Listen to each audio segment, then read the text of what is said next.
Daredevil is a pretty popular character, who's, for the most part, consistently been in well-written projects since the 80s. Sure, you've got a few years of his comics that stand out as stinkers, particularly a good portion of the ones that came out during the 90s, alongside the Shadowland event from 2010, but other than those, you've got 40 years of pretty great comics.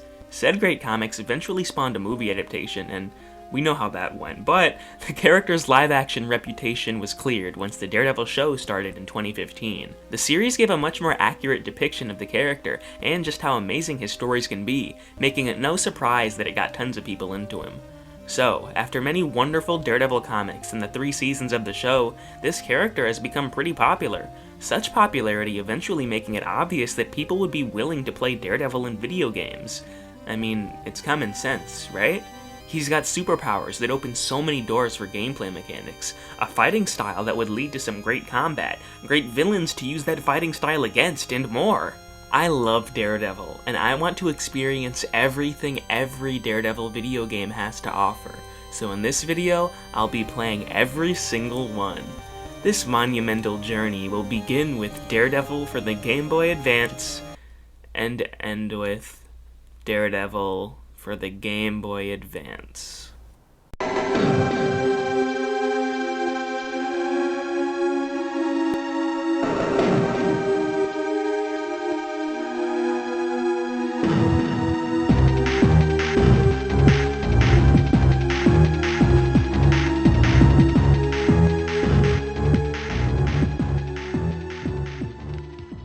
Daredevil's only video game was developed by Kryptonite Games. Now, I don't know of any other games they've made, but I thought I'd mention their name because I think it's kinda funny. In terms of the game itself, it's presented as a movie tie-in, but only on a very surface level. The game opens with an intro montage that shows some random shots of the main characters from the movie that don't correlate to the story of the game at all, and for beating the game, you're rewarded with an outro montage that is basically the same thing. The only other aspect that ties into the movie are the designs of the villains. They've got their movie designs, though it is worth mentioning that Matt Murdock himself doesn't. Instead, his look seems to be based on his comic design from the Miller run. Other than that, the game is very self-contained in terms of synergy to the movie, and just has a fairly decent Daredevil story. Kingpin wants Daredevil and his enemies to stay busy and fight each other, so he lies and spreads word that Daredevil is now working for him. This leads to confrontations with a couple different Daredevil characters, the first being Elektra, which introduces you to the game's amazingly written dialogue. This particular scene is from after your boss battle with her, where she realized Kingpin mind-controlled her with some mind-controlling gas that I guess he just had. I wasn't myself. Lucky for you. What did you find out in his penthouse? Every time you defeat a foe, he's going to say he paid you, but he won't. Cheapskate. Anything else? No, listen, I just lost a fight and it hurts. Let's talk some other time. Fine, let's not do this more often.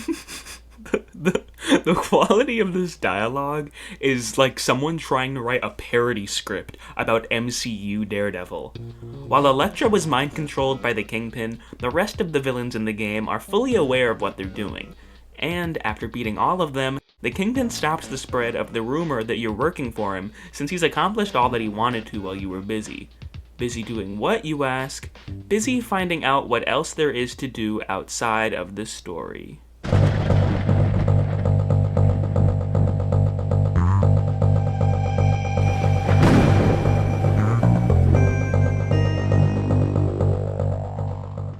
This game's gameplay consists of exploring levels, fighting enemies, and finding different types of collectibles.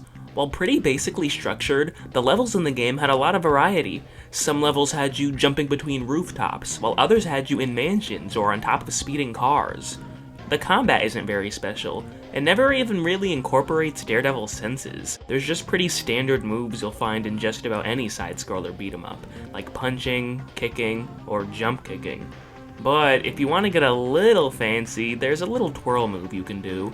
It honestly felt like the enemies had way more interesting variations than I ever did. These guys have all these different guns and melee weapons, while all I have is a billy club that I can just smack them with and need a collectible to even be able to throw at them. Speaking of the enemies you fight against, They have way too much health and don't really move around once you start to hit them, making a lot of this game's gameplay just mashing the punch button against a damage sponge.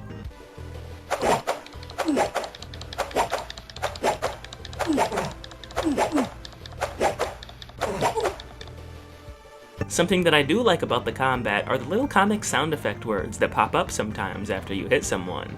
But other than the fact that enemies took a little awkwardly long to take down, I found the game to be pretty quick and easy. Until I reached the midway point, which was the sewer level.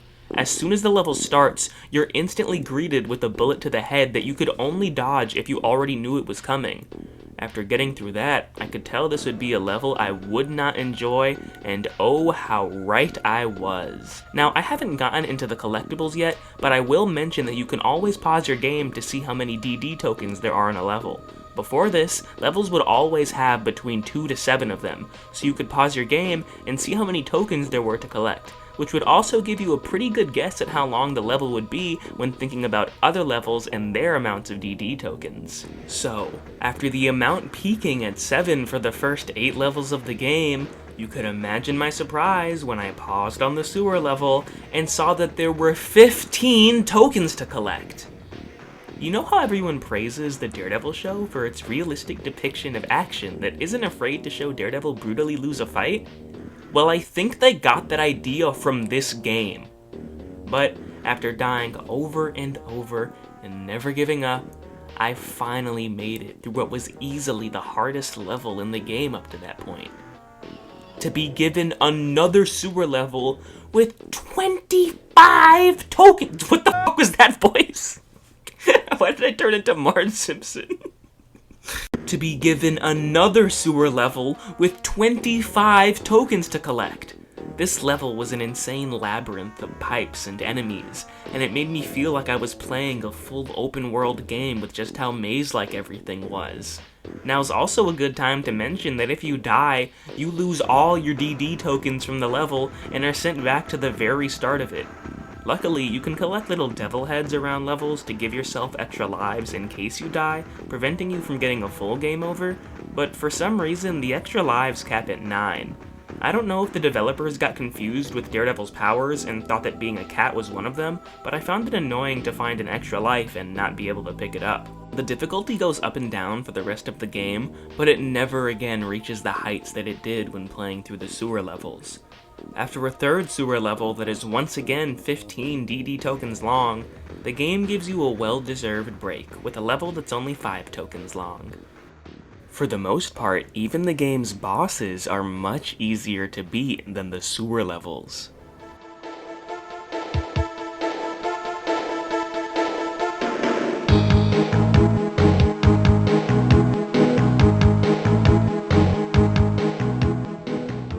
A lot of the bosses you fight in this game are pretty easy to beat, the first boss being Elektra. I initially found her pretty hard to fight, until I got her stuck on a crate and was able to spam hit her until the fight was over. The next fight was Karigi. He had some really cool moves, and during his fight, you can jump up and hold onto this pole for no reason. You can't jump onto the pole to fight up there, or even attack while dangling from it. You can't even move while you're up there. And it isn't like there's a move Karigi does where it's safer to be up there than it is on the ground. If anything, it's more dangerous to be up there since he throws shuriken that follow you while you're unable to attack or move. I was pleasantly surprised to see Sewer King be the final boss of the sewer levels since he's a lesser known Daredevil villain. Though I can't say I'm happy with the fight itself since the entire thing is just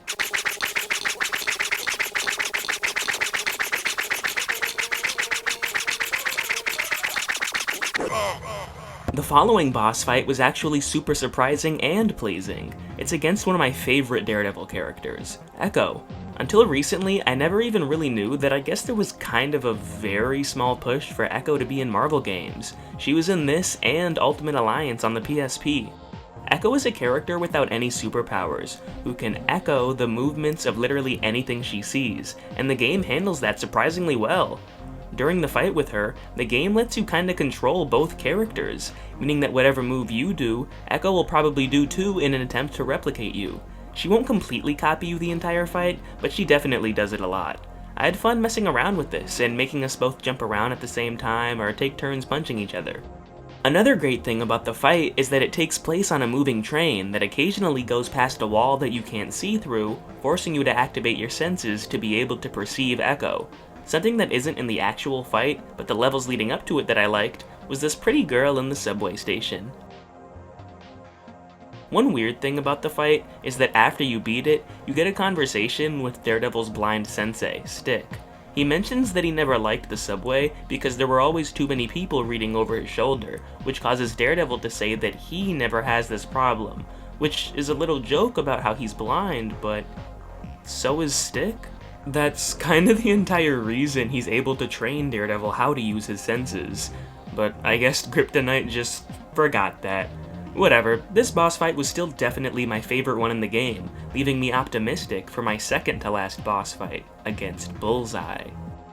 While Kingpin is known for being Daredevil's arch-enemy on a mental level, Bullseye is usually seen as his most formidable foe in terms of physicality, so I knew that old Grippy, short for Kryptonite, must have been cooking up something special for him.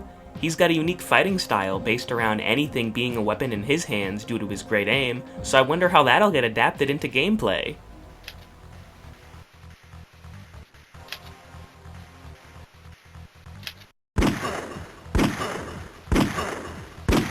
Bullseye uses a gun to fight you.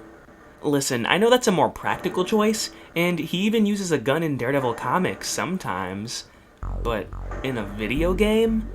The 100% most boring thing you could do with a Bullseye boss battle is give him a gun. There's already normal NPCs with guns. This one just has the ability to also aim down and shoot you while you crawl on the floor like a little baby. He does lose his guns eventually and starts throwing different tools from various toolboxes at you, which I did like, but at that point, the fight is almost over. He really should have been throwing tools the entire fight, or at least for most of it. Bullseye doesn't even use guns in the movie. And then there's the final boss battle, against the Kingpin. For some reason, it starts off with him sending robots after you. Kingpin has never done this in Daredevil comics before, and surprisingly enough for an early 2000s superhero video game, there hadn't been a single robot up until this point.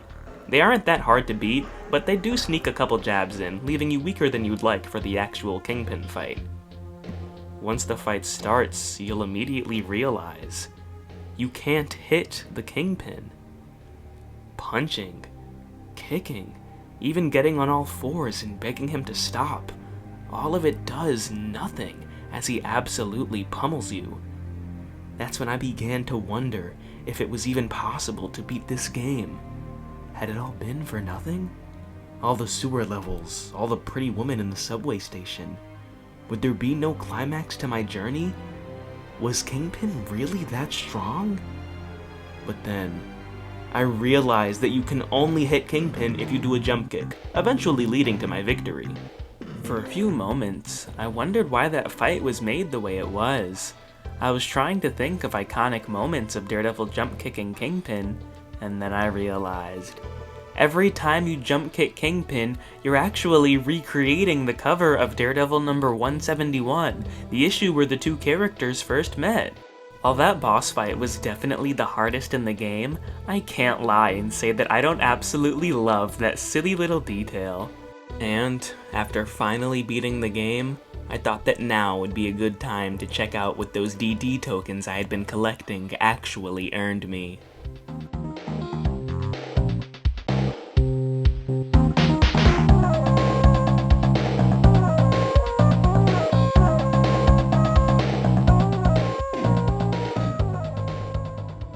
The DD tokens are really easy to find. Most levels are pretty short and don't leave much room for the exploration required to make finding these feel rewarding. When found, it'll be because one of two reasons. Either you 1, just saw it and grabbed it, or you 2, heard the game's audio cue telling you that there's a collectible nearby, but you have to use your senses to find it. Once pressing the senses button, you'll be able to see the collectible. What else can you use your senses for? Nothing. Now, I didn't expect anything crazy, like being able to follow a trace of a chemical just from its scent during detective sections that don't already exist, but since this is a beat-em-up, and Daredevil does use his senses to know just how to hit people, I expected more. Like being able to do some different fighting moves, or at least do extra damage to enemies. Instead, Daredevil's only superpowers are pretty much turned into a collect DD token button. But maybe it's worth it if the rewards are really good? To find that out, you'd have to go to the game's secrets menu. Initially, it'll be empty, telling you to defeat different bosses or find all DD tokens in different levels before seeing what unlocks. And what does unlock is just fine. The most interesting secrets are alternate costumes for Daredevil, Elektra, Bullseye, and Kingpin, which all look good. The other secrets consist of a lot of different pictures. A good few are just different pieces of comic art from different books that were recent at the time. There's also the cover of Daredevil number 10, which I found kind of funny because literally nothing in this game gets pulled from that issue. This isn't the only cover of an issue here that the game doesn't really pull from, but at least the other books make sense. Like, the first issue cover is here, and the only thing kinda pulled from that is the alternate yellow suit, but displaying it makes sense because it was the first ever Daredevil issue. And issue number 1 of the current volume at the time being there makes sense because it was recent. But I can't think of a single reason to include 1965's Daredevil number 10, other than maybe someone on the development team just being a fan of it, which in that case is cute. There's also a Sewer King illustration that's gonna haunt me for the rest of my life. And in case you were wondering if Michael Clark Duncan's Kingpin still looks like a badass in Game Boy Advance quality, the answer is given to you here, due to several movie shots and photo shoot photos being in the secrets section. I would say the unlockable costumes are kinda worth the slight hassle of getting the DD tokens, but those are almost all actually just given to you for defeating whoever the suit belongs to. I say almost because you do need to get every DD token to be able to wear the yellow suit. Everything else wasn't really worth it, unless you're a fan of your comic art being as low quality as possible. You can also just unlock everything with a quick cheat code, so I'd recommend doing that, especially for the sake of being able to have everyone wear their alternate costumes on your first playthrough if you don't plan on doing a second one. And with that, that's everything I have to say about the specifics of Daredevil's only video game. Overall, the story was just fine, the levels had nice variety, the combat was pretty basic, and the rewards for finding collectibles were okay. So, after playing through this whole game, can I say that it actually made me feel like Daredevil? No. But it is a fine start towards making a video game that does give you that feeling. In the meantime, it wouldn't hurt to try this one out if it's accessible to you. If you're looking for a better than decent Daredevil video game experience, I'd recommend playing Ultimate Alliance. And if you played on a PSP, you can even craft the world's most awkward superhero team, fully comprised of Daredevil and his exes. But if you want to stick to being solo, there is a full level just about him. He's also featured in LEGO Marvel Superheroes, another game that has a whole level based around him. Though not featured as a playable character, it's also worth mentioning his appearance as Matt Murdock in the 2005 Punisher video game. That game was also made by the Saints Row developers, so it's really on brand for me to mention it here. And lastly, Daredevil has some nice appearances in the Spider-Man video game that came out in 2000. Anyways, I'd like to mention some things. First off, I have a Twitter with the same name as my YouTube where I tweet about comics and mention when a new video is uploaded, so if you're interested in seeing that, you can follow me there. Now, on to a little announcement. Me, a lover of comics and video games, and a close friend of mine, Shay, who also loves comics and video games, have started a podcast about comics and video games. It's called Kaboom, which stands for Comics Analyzed, Books on Our Mind. A good friend of mine made some really cool art for it that Shay and I really like. You can find us with a new episode every couple of weeks by searching Ka-Boom here on YouTube or on Spotify, or use the links to those in the description. Our first episode is actually up right now, where we begin by talking about the comic Radiant Black, which we also plan to talk about in our second episode, alongside several other titles that share the same universe with Radiant Black. And, just for you guys, here's a video-exclusive clip from our first recording of Shay's beautiful words about the book. And it's funny because, like, for at least most of it, you know, and I think, it is partially, you have no idea what's actually happening, at least for Yeah. me. Um, And with all that out of the way, goodbye, and I'll see you in whatever I upload next.